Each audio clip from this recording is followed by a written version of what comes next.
aujourd'hui, nouvelle vidéo pour vous présenter un autre de mes projets, la Mazda RX-7. Cette caisse, en fait, elle nous est partie d'une idée après notre voyage au Japon. Après avoir roulé au Matsuri à Ebisu, on est arrivé sur le circuit de Nikko et sur place, il y avait des locaux, dont une équipe essentiellement composée de vieilles Toyota, de la Soarer, de la E86, toutes équipées du moteur 4 AGE et toutes préparées avec des carbus, des ITB, donc des moteurs très nerveux, très rageux.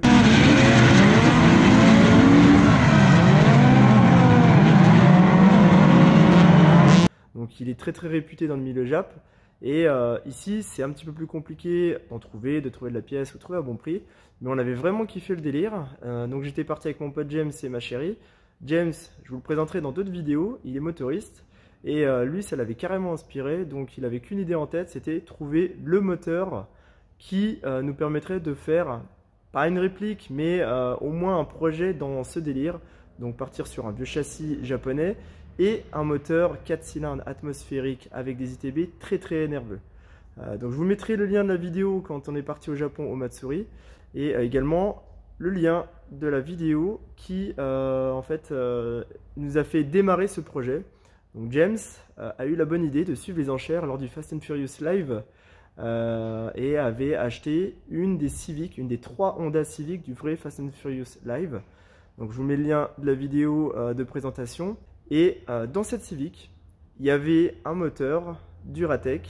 Donc le moteur Duratec, c'est un moteur Ford et Mazda, où en fait on peut trouver beaucoup de pièces pour le passer en propulsion. Dans ces Honda Civic, le moteur était en transversal vu que c'était une traction. Cette voiture était une voiture de cascade, donc vraiment modifiée et donc impossible à réhomologuer chez nous. Je suis parti sur le projet en fait de récupérer ce moteur et de le mettre dans un châssis. Et donc ce châssis, après discussion avec James et pas mal de recherches, on est parti sur une Mazda RX-7 FC de 86. Donc cette caisse, on l'a trouvée, elle était pas loin. Elle était en vente depuis pas mal de temps. Très propre, franchement, un châssis sain. Le moteur tourné. C'était un petit peu un sacrilège de virer le moteur rotatif dedans. Alors je sais que voilà, les puristes vont me dire le rotatif c'est très rare en France, il faut les préserver. Mais voilà, cette voiture avait quand même un moteur. Cette voiture avait un moteur un petit peu fatigué. Il demandait un rebuild. Et c'était une FC3S avec un moteur atmosphérique. Donc ça fait 150 chevaux d'origine. Nous, l'idée c'était de virer le rotatif, implanter le 4 cylindres de la Honda Civic dedans et ensuite d'en faire vraiment une caisse typée drift, piste, avec un setup un peu old school, mais efficace pour voilà, rouler, se faire plaisir et exploiter au maximum les chevaux. Je vais vous présenter la voiture. Extérieurement, vous allez voir, elle est quasi d'origine. En fait, il n'y a pas eu beaucoup de modifications parce que je voulais vraiment garder le style old school. Donc je m'excuse pour ces petites jantes. Oui, je sais, c'est pas très joli. Mais vous inquiétez pas, l'ami Joanne m'a trouvé quelques jantes au Japon et ça devrait arriver bientôt. Pour l'instant, ce qui m'intéresse, c'est qu'elle roule. Donc demain, session roulage sur le circuit de Chambly à côté de chez nous, qui est une session grip, donc pas d'essai drift, mais ça nous permettra au moins de tester la mécanique. Cette voiture, on a refait entièrement la carrosserie, enfin du moins la peinture. Il y avait pas mal de petites bosses, la couleur était un peu passée, donc on est reparti sur un rouge un peu plus pétant. J'en ai profité voilà, pour mettre un petit lip en plus d'origine de Mazda. On a refait tous les plastiques, là elle est vraiment nickel. Intérieurement, hop, pareil, j'ai voulu garder un peu le style d'époque. Donc on retrouve le volant de la Civic Fast and Furious avec les manos, le contour, toute l'installation électrique, un baquet Charge Speed d'époque qui est en carbone et voilà, juste un jeu de harnais Sparco. Alors pour ceux qui ont repéré, c'est les mêmes que Brian of Fast and Furious, c'est carrément lourd. Donc ça c'est une paire d'harnais collector qui est plus vraiment efficace mais que je garde juste par nostalgie. Niveau habitacle, j'ai voulu garder ça quasi d'origine, donc on a encore toutes les commandes de clignotants, d'essuie-glace, de ventilation. On a autour les équipements, donc comme je disais les manomètres, le contour, tous les switches, coupe-contact, calculateur pompe à essence et les ventilos, bouton de démarrage. Frein à hydraulique bien utile en drift. Les relais et les fusibles qui sont bien planqués. Donc voilà, on a un intérieur encore fonctionnel, un peu d'époque, avec une petite touche prépa. Vraiment content en tout cas du résultat. Et bientôt, le petit shifter de chez Lighton. Mais ce qui nous intéresse le plus, c'est ce qui se cache sous le capot. Je vais vous montrer.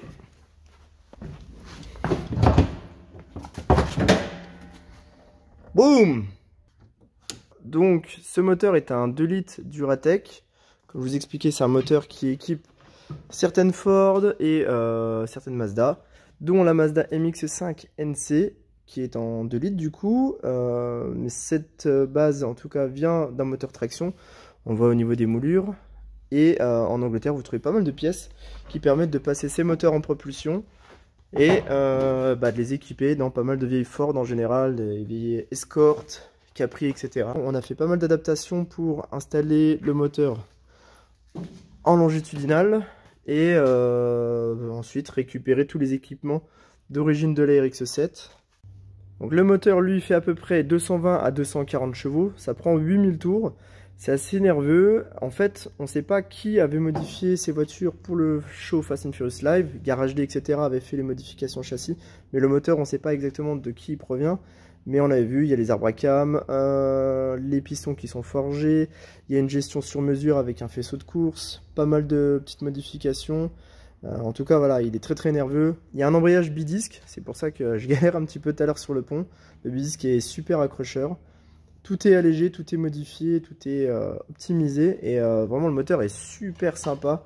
Par contre, vous avez rien du tout sous 3000 tours. Le moteur s'exploite à partir de 4-5 000 tours jusqu'à 8000 du coup. Donc voilà, c'est vraiment fait pour être roulé dans les tours. Pour les modifications, nous on est passé sur un collecteur qui permet de passer en propulsion. On a au niveau du conduit de liquide de refroidissement, voilà, des tuyaux qui permettent de repartir devant et d'installer le radiateur en frontal.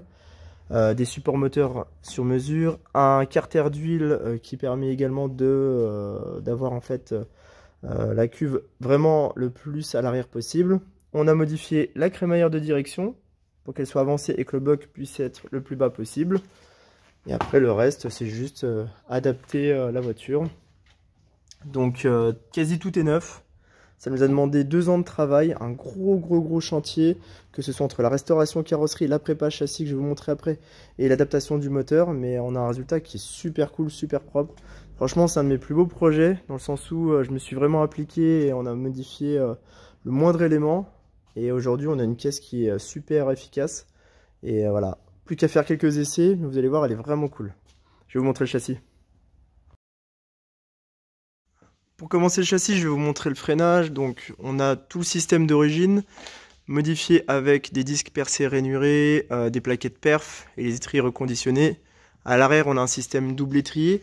Ça permet d'avoir les freins au pied perf et des étriers juste pour le frein à main hydraulique.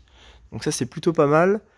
En dessous, comme je vous disais, les radiateurs modifiés. On a la crémaillère qui a été avancée, le carter d'huile, pareil, qui est une belle pièce qui vient d'Angleterre. Faite par mon pote Julien sur mesure, qui a déjà un petit peu morflé. Et oui, la caisse est basse. Et il m'a fait un super travail là-dessus. Niveau transmission, on a une boîte de vitesse de MX-5 NC en 6 vitesses.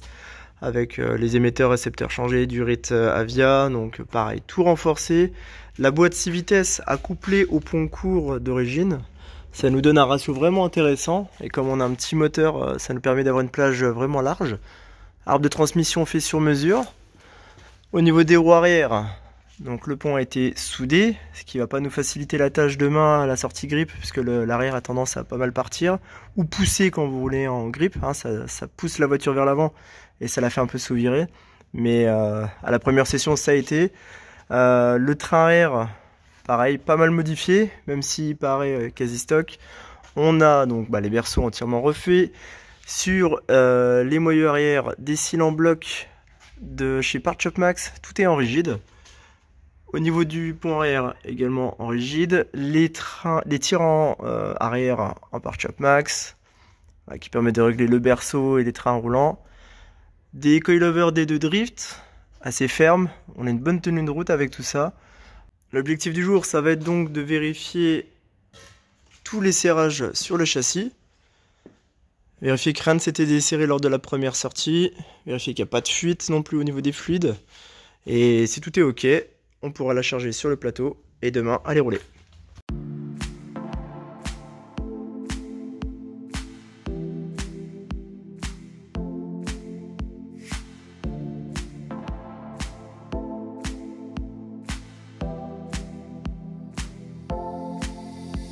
Voilà, donc les niveaux sont faits et les serrages sont contrôlés, tout est ok. Seule modification que je souhaite faire pour demain avant de rattaquer la piste, c'est changement des colliers du circuit de refroidissement par ces modèles qui sont un petit peu plus larges et plus costauds. Ça va me permettre d'être tranquille, vu que la voiture vibre beaucoup avec les cils en bloc rigide. Les colliers ont tendance à se desserrer, donc avec ces modèles, je pense qu'on sera un petit peu plus tranquille.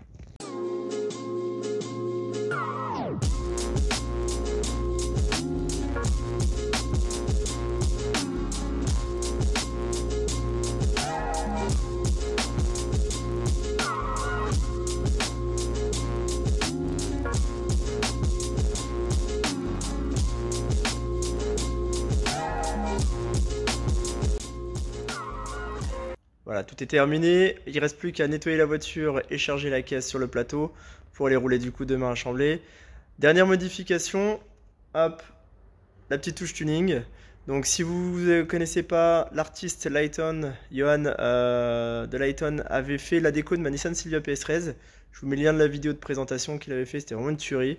C'est un artiste parisien et il s'est lancé en fait dans la production de pommeaux. C'est histoire de joindre l'art à l'automobile, c'est aussi sa deuxième passion. Et j'ai réussi à dégoter en fait le modèle collector. Donc c'est limité à 100 exemplaires ces pommeaux. Ça c'est la version Black Edition et il n'y en aura qu'un seul. Donc je l'ai chopé pour que ça matche avec l'intérieur de la RX-7. Et voilà, ça fait quelques temps que je le gardais au chaud. Je vais vous faire du coup un unboxing et puis je vais vous montrer un petit peu à quoi ça ressemble. Et on va l'installer sur la voiture.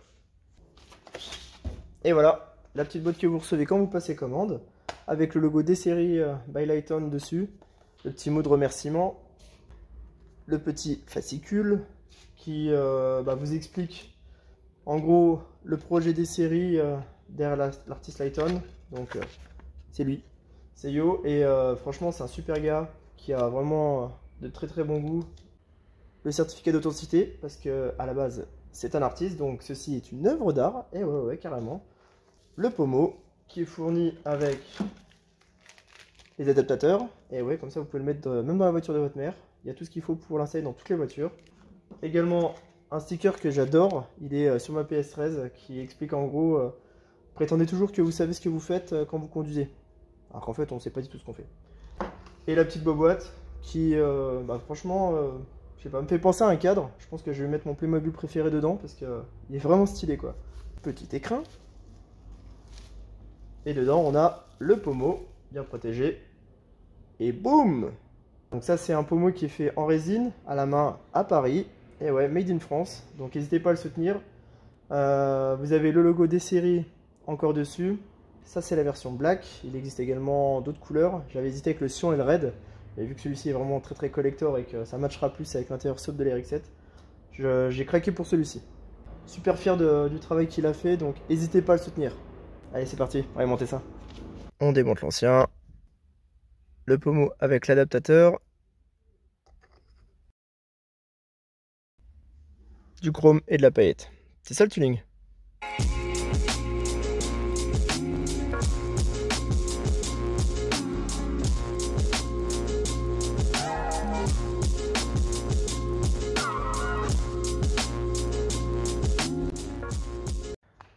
Voilà, matos et caisse chargée, tout est prêt pour demain. On va pouvoir tester la RX-7 en grippe. On va retrouver les potes et les locaux. Il y aura également Tanguy, Baptiste, que vous avez vu dans d'autres vidéos. On va pouvoir tester tous nos caisses sur lesquelles on a bossé cet hiver. Ce sera que en grippe et que des essais, donc on va essayer d'être sage, mais à mon avis, on va bien se tirer la bourre. Allez, à demain. Et nous voilà en route pour le circuit avec ma chérie et la RX-7. Donc là on va rejoindre tous les copains, eux sont passés par la route, moi j'ai pris le plateau, plus de sécurité, et puis on va dire que vu le nombre de voitures, il y a un fort potentiel pour qu'il y en ait au moins une qui rentre sur le plateau, on va dire. Donc là on est un petit peu à la bourre, j'ai envie de dire pour changer, hein. Mais on va essayer de s'inscrire dans les premières sessions, ça ouvre à 9 h, donc on va speeder un petit peu. On arrive au circuit de Chamblay. Putain, il y a déjà un max de monde. Déjà pas mal de plateaux.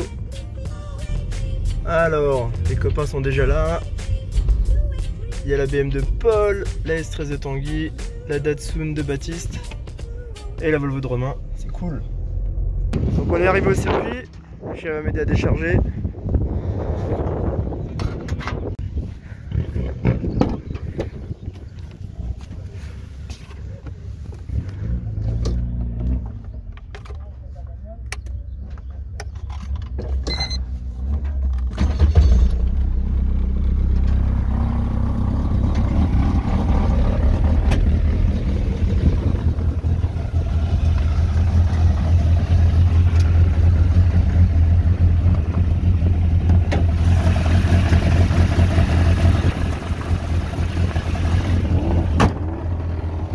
Allez, on va décharger la caisse.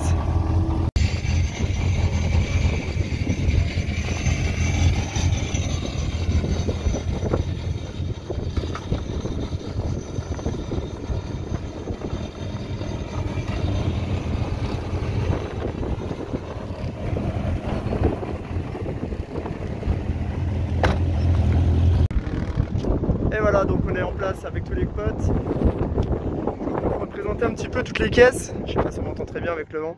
Je vais vous présenter un peu toutes les caisses des potes. On est venu avec donc Baptiste, il y a Tanguy, il y a Paul et Romain avec sa Volvo. Et également Jérôme avec sa petite Opel mais qui tournera pas aujourd'hui. Ça c'est la Volvo de Romain. C'est une Volvo 240 avec un moteur de Skyline, un moteur RB25. Pareil, il a passé pas mal de temps. C'est un projet qui a débuté il y a 6 ans. On a également la Datsun de Baptiste, Datsun 240Z, avec des jolis work équipes, entièrement restaurés. Je lui demanderai d'ouvrir le capot également parce que vous allez voir, il y a une super prépa dessus. L'ami Tanguy, toujours à l'heure je crois, mais il est tellement chaud, il a déjà enfilé son casque. Et Paul, qui pareil va du coup faire une petite session grip avec sa BM. Qu'est-ce que tu nous fais toi? Franchement, j'ai même pas envie de dire. Oh là là là là. Ça y est, Baptiste a daigné ouvrir son capot. Oh, tu nous montres un peu tout ça quoi? Ouais, bah on verra ça quand tu seras cassé dans 20 minutes. Oh, mais non, on a confiance en toi. Ouais. Comme ça brille. Belle prépa, donc c'est un L28 hein, c'est ça? L28 à tout, ouais, le 280Z. Passé en injection. Passé en injection, donc tu avais fait la pub d'admission par Romain, ouais, sur mesure. Ouais. Et puis bah, la gestion programmable complète avec le capteur de vente. Ah, le montage est clinique. Alors l'avantage c'est que sur ces blocs, t'as vraiment pas grand chose. Ouais, surtout de l'autre côté c'est vite. C'est assez épuré, ouais, l'autre côté j'avais déjà vu. Ouais, sur ces caisses il n'y a vraiment pas beaucoup de pièces. Voilà, bah l'avantage c'est que voilà, on peut mettre ses mains dedans pour bricoler. Il y a de l'accès quoi. Ah, elle est vraiment clean. Hein. Tu l'avais entièrement restauré. Ouais. Tu avais refait carrosserie, châssis, il y avait ouais, il y a pas mal de choses quoi. Montre-nous aussi tes panneaux de porte. Baptiste est un touche à tout. Même les choses qu'il pense faire ou acheter, il les fait lui-même. Et ça c'est une de ses dernières réalisations. Alors en fait sur les 240Z, de ce qu'il m'avait dit, les pièces coûtent très cher, surtout en intérieur. Et du coup les panneaux de porte sont ou introuvables ou en repro. Tu les as en repro, c'est ça? Je les ai en refabrication mais la qualité est pas ouf. Et ça reste un panneau d'Isorel avec un vinyle dessus et c'est tout quoi. Ouais. Donc là on ne croirait pas mais c'est un tôle d'aluminium complète en 3 mm. Tout a été soudé au TIG. Il n'y a que cette partie du dessus qui est d'origine 240Z.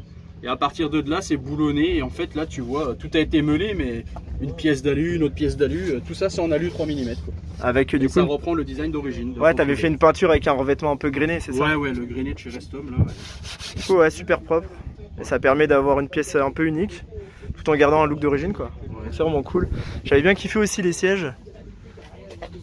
Donc elle n'est pas encore totalement finie, il manque la moquette et pas mal de petits détails, ouais, mais un peu de vinyle et puis la moquette. Mais, les baquets sont super beaux. Ouais, elle est vraiment old school. Elle est, en fait, elle est un peu prépa, mais avec le côté rétro qui est bien préservé. Donc franchement, je suis super fan. Si ça coûtait pas un bras et une jambe, c'est le genre de caisse qui me ferait kiffer pour rouler le dimanche, mais Les prix sont en train de s'envoler sur ces caisses, c'est un truc de dingue. Mais en tout cas, ouais, bah, super exemplaire. Hein. Super bien bossé. Allez, dis-nous tout. Bonjour. Volvo 240 berline de 1985. Restauré complètement du coup, en dessous, carrosserie complète, swap RB25 de Skyline R33 GTR. GTST. GTST, pardon. Freinage de Skyline R32 GTR avant-arrière. Ah ouais, c'est un R32 GTR. Tu la mets en route et tu les as à distance comme ça. Et Romain a fait un super travail sur le châssis. Fabrication de tous les bras étirants du train arrière et du train avant. Tout en inox. Ligne inox complète aussi, fabriquée silencieux, fabriqué aussi. Et parce que Romain est soudeur de base et il kiffe aussi la conception de pièces en 3D. Donc il a pas mal de matériel pour faire tout ça. Et du coup, voilà, on voit pas trop, mais ce serait pas mal de la présenter sur un pont. En fait, le train est rigide d'origine. Il a fait une adaptation pour monter une suspension de S13, des freins de 200 SX, de Skyline, pardon, passé en moyeu 5x1.14.3. Donc il a fait un super travail. Toute la carrosserie avait été refaite, le châssis, les points de rouille avaient été traités. Donc, suppression des baguettes. Ouais, suppression des baguettes. Ah, c'est un peu en fait, voilà, comme le délire avec Baptiste. C'est garder un petit look rétro, mais un peu prépa. C'est ce que j'ai essayé de faire aussi avec la petite RX-7. Donc c'est quand même cool. Putain, je suis en train de me dire, en plus on a un espèce de dégradé là. Il y a moyen de faire une photo assez cool. Tout est dans le détail.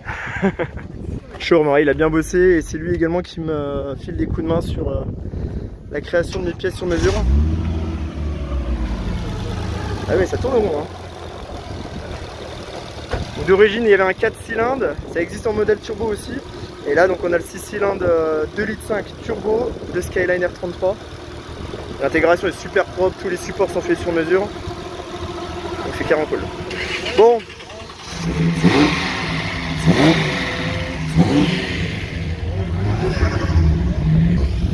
Allez, on va se chauffer.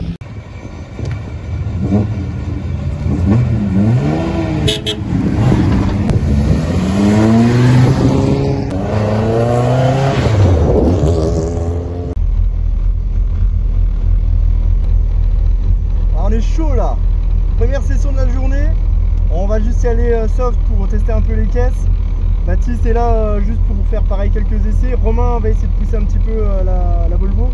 Donc je pense qu'on va y aller un peu soft au début. Et dès qu'on aura trouvé un peu notre rythme, on va pouvoir envoyer un petit peu.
top.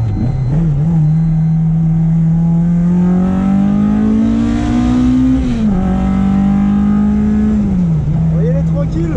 La pression d'essence a tendance à descendre là, en ce virage.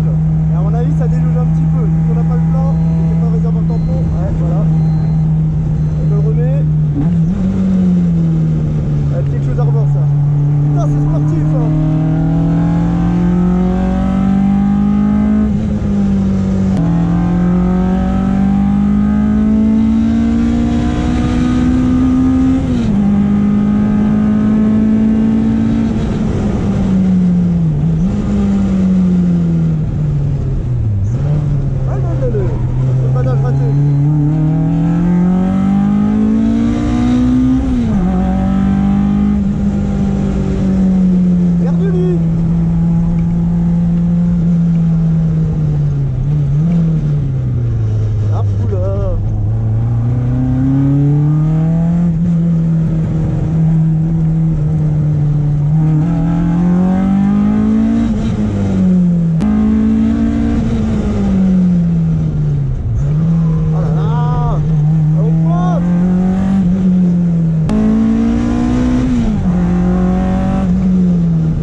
Ici on se calme.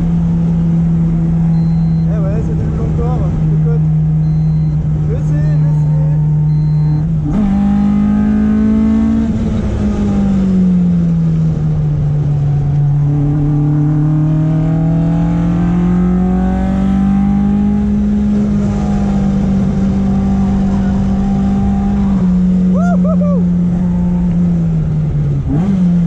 Ah mais en vrai il se fait perdu ou quoi?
Enfin la fin.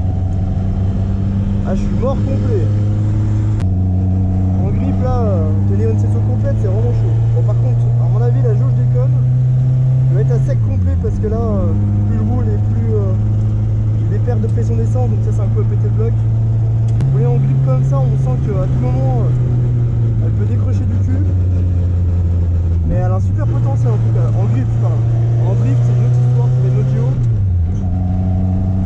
Mais c'est franchement une super pièce là.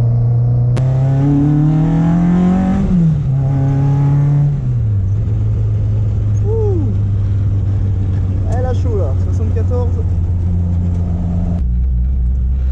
Oh putain il est stress. Il y a de la jolie caisse. Il y a de la MX5, de la MR, de la Civic. Salut les copains. Et ouais les amis, c'est sur fini. Bon c'était grave crevant. Je pensais pas, hein. C'est super intense. La caisse en plus est assez violente avec le poursoudé, ça pousse, ça tire. Faut pas se rater au rétrogradage et dans les courbes ça a tendance à jouer un petit peu. Mais franchement elle a un super potentiel en grippe comme je disais. Donc vraiment content. On a fait une grosse session. Du coup personne n'était derrière, personne devant, mais vous avez un peu de mal à suivre. Ce qui est peut-être bon signe je pense, c'est que la caisse est efficace. On va aller voir les copains si ça s'est bien passé pour eux. Ressenti bien. Ouais. Température d'eau et d'huile, stagnation, commence un peu à décrocher, mais vu que je suis en pont ouvert, c'est un peu. Ah, ouais, pont ouvert. Comportement un peu bizarre. Puis les pneus un peu cuitos aussi. Les pneus aussi un peu vieux, quoi, mais bon, sinon ça va, c'est pas mal. Niveau freinage, ça freine nickel. Ouais, t'es un peu dans la même logique que moi, les pneus rincés, mais bon châssis avec des freins efficaces. Après, bon, c'est une berline assez lourde, quoi, donc c'est. Ouais, t'as senti le poids du coup? Forcément un peu moins réactif qu'un petit coupé, mais bon, ça va, quoi. C'est pas mal. Et toi, Baptiste? Ça a été? Ça a été, ouais. Eh ben c'est bien, tout le monde a bien roulé. Et voilà, fini pour aujourd'hui. Bon, finalement on n'aura fait qu'une session, on se fait vieux. Donc là tout le monde a pris du plaisir, s'est bien amusé, les caisses vont bien. Donc avant de tout casser, on a décidé de s'arrêter. C'était franchement une bonne session en tout cas, je me suis grave donné avec la RX-7. En grip elle est surprenante, pourtant je vous dis les pneus sont vraiment tannés. Avec le soudé c'est assez compliqué. Mais je suis vraiment content. Donc à voir par la suite. Ça reste une caisse normalement destinée au drift. En grip elle a un sacré potentiel. J'hésite, mais on verra bien. Allez, à bientôt. Ciao.